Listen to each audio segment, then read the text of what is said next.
Hello, everyone. My name is Susan Barwick, and today I'll be sharing my Service Learning Project 6 titled Improving Student Achievement While Honing Teachers' Craft. Spring Creek Middle School is located in a rural community in Seven Springs, North Carolina.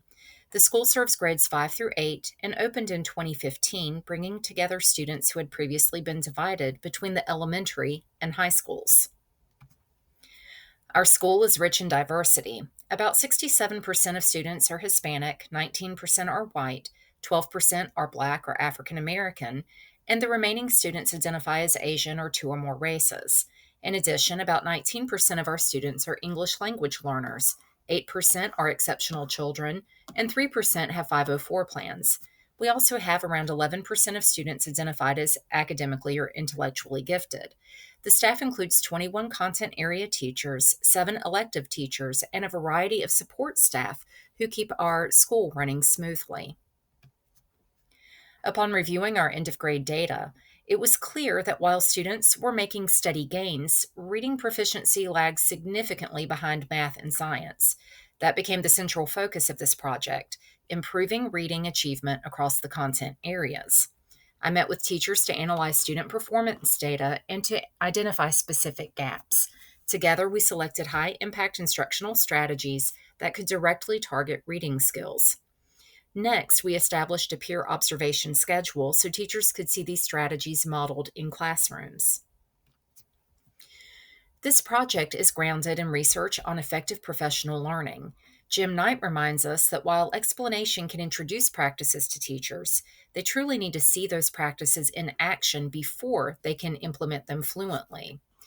Fisher and colleagues in Visible Learning for Literacy Impact emphasize that as teachers discuss data and successes with one another, they build collective efficacy, which has one of the highest effect sizes in educational research at 1.57.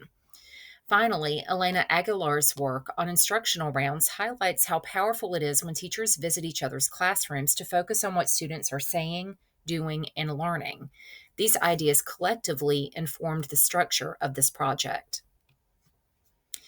Teacher feedback throughout the process was both insightful and honest. One ELA teacher noted that multilingual learners could be presented with a Spanish version of a poem to help them connect to it in English. Another reflected that she and her teammates were trying to standardize how they teach inference so they can reinforce it across all classes.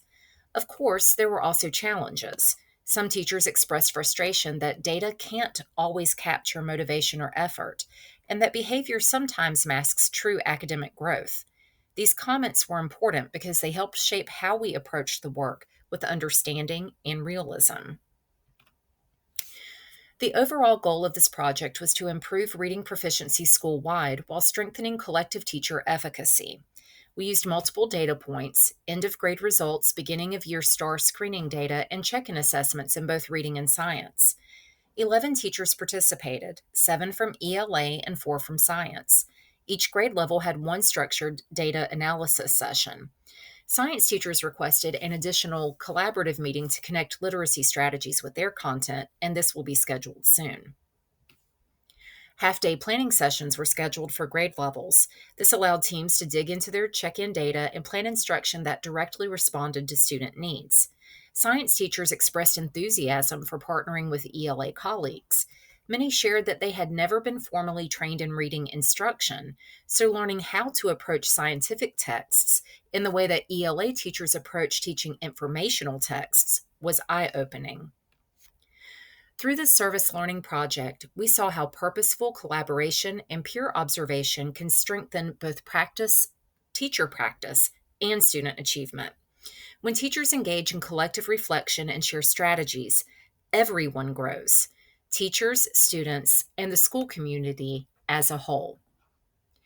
Thank you so much for taking your time to listen to my presentation.